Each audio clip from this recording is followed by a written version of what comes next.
It all started because my wife's cat just couldn't stay in the house.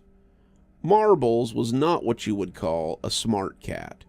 He was half wild, but my wife had found him when he was a kitten and cooed and petted some of the feral out of him. We'd found him about 3 months ago, a poor little bundle of fur that was shivering in the October wind, and despite his hisses and swipes, my wife had bundled him into her scarf and brought him home. We named him Marbles because his fur pattern reminded me of a marble.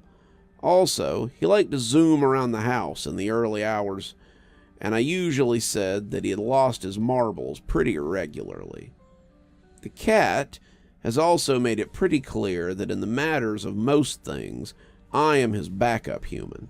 He still hisses and swats me more often than not, and sometimes while I'm giving him pets, I get the stink eye if I try to cuddle up with my girlfriend while he's anywhere near her. The only time he seems to be happy to see me is when his food bowl is empty, and only then until it's full again. Despite his on-again, off-again hatred of me, he generally seems to like being inside, though he still makes occasional trips out, which is how our story begins. When I opened the door to take the garbage out before bed last night, Marbles decided to run out into the 20-degree weather outside the house and disappear into the winter wonderland beyond. This led to a 4-hour session of Sam standing in the snow and calling for Marbles as she waved a bag of treats around like a cheerleader doing a routine. I humored her until I looked down and realized that it was 2 a.m, and she'd been standing in her flip-flops and sweatpants long enough that her skin was starting to turn blue and her teeth were chattering. Marbles hadn't even put in an appearance, and as I herded her inside, she made it pretty clear that she didn't want to leave him outside all alone. Sweetie, he came from outside. He's been back since. He probably has a hot date or something and knows of a nice, snug place to stay warm. Give him a night to shiver in the cold and he'll come back. She didn't like it, but she went to bed, and I held her until she finally fell asleep. The alarm started barking at 7:30 the next morning, but luckily, I had the day off. My intentions were to sit around in my bathrobe and play video games until it was time to make dinner. But as I sat on the couch, Sam gave me that look that let me know that I would ignore her request at my peril. Before you get into your game, I want you to go look for Marbles. I sighed, and it must have been pretty deep because her eyes gained a few shades of anger. Oh, I'm sorry. Did you have something better to do? Babe, you know he won't come to me. Marbles hates me. I might have an easier time calling you up a feral cat from the woods than him. No, she said, her voice already sounding watery. I don't want another cat. I want Marbles.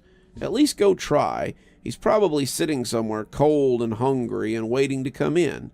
It's 18 degrees outside, and I can't stand the thought of him out there all alone. Please, for me? I sighed again. She knew I couldn't say no when she asked like that. So, as Sam went off to her shift at Walmart, I bundled up in my thickest coat and my heaviest snow boots and went out to look for Marbles. I was trailing smoke from my first cigarette of the day as I called out for Marbles and looked for footprints. The snow on the ground was old. It had snowed Monday, and today was Wednesday, and there were plenty of tracks in it. It had been a while since I had claimed to be anything close to a Boy Scout, but I recognized deer tracks and raccoon tracks as well. I also saw what I thought were cat tracks, and sighed again as I noticed them heading off into the woods. Great. A winter hike was just what I wanted to do today.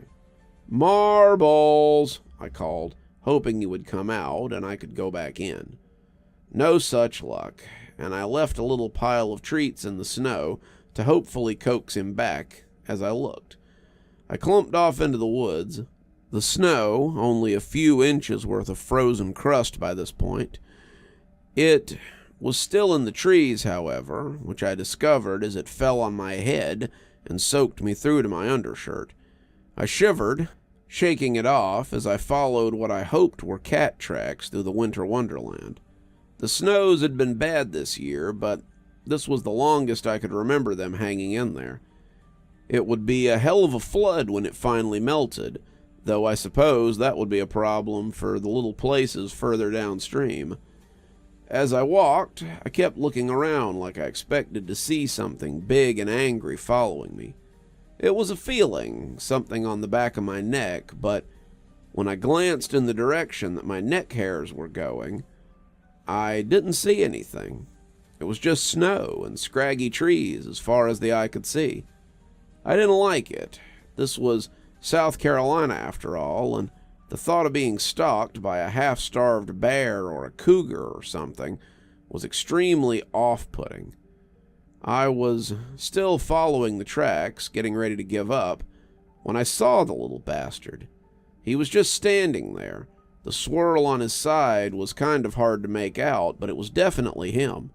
"Marbles!" I yelled, trying to inject some enthusiasm in my voice as I said it. "Come on, buddy. Let's go home." Instead, he just turned and went deeper into the woods. "You little asshole!" I yelled, crunching through the snow as I followed him. "Get back here!" I trailed him through the woods, and it almost seemed like he was leading me somewhere. Marbles would stop sometimes and look back at me, making sure I was following him before taking off again. It was really beginning to grind at me as I went, and I was considering just heading home and letting him freeze. That was when I saw something rising up out of the trees. I thought it might be a shed at first, but the closer I got, the more I realized it was a house. I came out of the trees and into a clearing that held a huge, dilapidated, 2-story house. The roof had fallen in on it, making the second story look like a sagging cake topper, and the windows on both floors were either broken or cracked all to hell. It was black, like tar black, and the porch was long and sweeping as it tried to hold the roof up on the groaning thing. The top was covered in snow, the stuff just falling in now as it sat empty, and I wondered how I had never seen this thing before. I was no hiker, but Sam and I came out here regularly for walks. How deep in the woods was I? Could I find my way back out before I froze? These questions and more scrolled through my head as I approached the house tentatively. If ever there was a haunted house, it would be this place. I imagined I could see faces behind the fractured glass, though I was pretty sure it was just the snow glare, and the whole structure seemed to invite me closer. It felt like I was supposed to go inside, like I was meant to see this sagging hulk, but as I came to the porch, I heard a pitiful meow and the crunch of snow. I turned, and there he was. Marbles was standing next to a busted-out basement window, and I winced as he jumped inside. There was no way I was going in there, but as I heard the pitiful meow again, I knew that I would have to. Sam would never forgive me if I left her cat in this sagging monstrosity, and as I got down on my hands and knees, it was hard to miss the red stains in the snow. Something had come through here recently, and it had been injured. The window wasn't just broken either. It was busted inward, and I could see the glass on the floor of the subterranean space. It was dark in there. The other windows seemed covered in snow, but I thought I could just make out something moving in there. "Marbles!" I called, hoping he would come out. I heard a meow, but it wasn't from the basement. "Marbles!" I said, seeing a head come to the edge of that darkness. That was Marbles, but as the meow sounded again, I realized it was behind me. I turned my head, and there he was. Marbles looked bad. He was hunkered on the porch, shaking and shivering, and it looked like one of his back legs was injured. He was watching me with real fear, like he was trying to tell me not to go down there. And as I got up, I started walking towards him. I could hear a sound like a panther from the depths of the basement. That wasn't Marbles down there, and whatever it was big. I grabbed up the cat and tucked him in my coat before I took off running. He shivered against me. Poor little guy was half frozen, and I found my tracks as I ran along, trying to get back to the house. Behind me, I heard something come tearing out of the basement and just start running after us. I tried to look behind me to see what it was, but it was kicking up too much snow for me to see. It looked like a huge cat, but that was a good guess, and as good a one as I could make. I cut left and cheered internally as it hit it and came up short. I just couldn't see what it was. The sudden flurry of snow made it hard to see much of anything, but I could see a familiar rock poking from the snow. The rock was a spot we usually looked for on our walks, and it meant we were about a quarter mile from the house. My lungs were burning, and Marbles had sunk his claws into my shirt deep enough that I could feel them through my undershirt.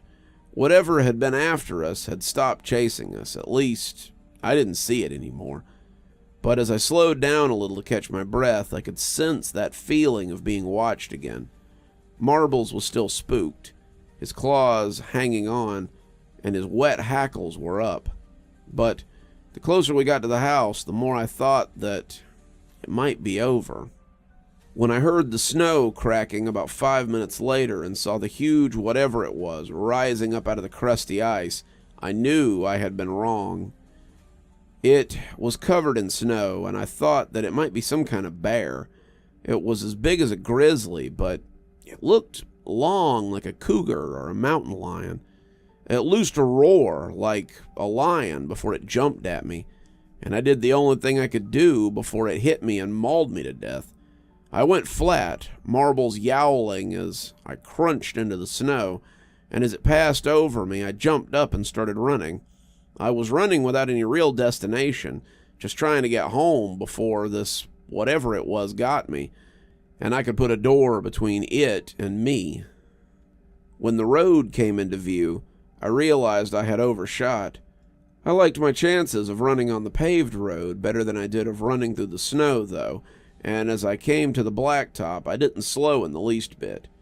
There was another loud noise behind me as I ran, and I turned to see the creature standing on the edge of the road and looking at me with hateful eyes.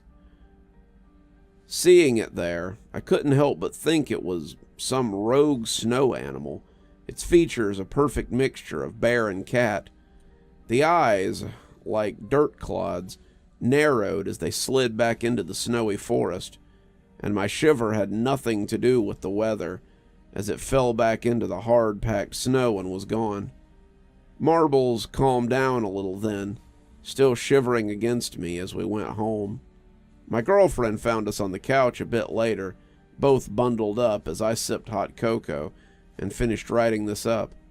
I don't know what I saw, but I know I won't be going into the snow ever again. If it really is made of the stuff, then it'd have a harder time getting me once it's melted. I also have no intention of going anywhere near that house again. Whatever lives there is wrong on a fundamental level, and I shudder to think of what could have been waiting for me in that basement. One thing has come of it, I suppose. Marbles has decided that I must be a pretty alright guy, and he didn't leave my lap until Sam came in and scooped him up so she could coo over him. I had bandaged his back leg, but it looked like something tried to take a bite out of him. If the jagged teeth, probably old pine cones by the look of them, are any indication, I would say that Marbles and I both got off very lucky. You're still here. Thanks for stopping by. Dr. Plague here. Always a pleasure to see all my new and old viewers coming by for another one of my spooky tales. If you'd like to support the show, you can always take part in one of our channel offers through Fume or Aura, or you can just click on another video when they come up. I'd really appreciate it. For our newer viewers, we also have lots of playlists and other things if you'd like to get caught up. I know some of my series have been going on for quite a while. If you'd like to get my latest book, there's a link down below that'll take you to my Amazon page. Towesey Homestead just came out, so if that's something you'd like to get your hands on, go ahead and have a look down there. If you'd like a signed copy, you can go ahead and email me from my email address on the site, and I'll get with you about shipping information and ship you a signed copy. If you'd like to support the channel in a more monetary fashion, we also have membership through YouTube, and we've got a Patreon that you can get the information for in the description.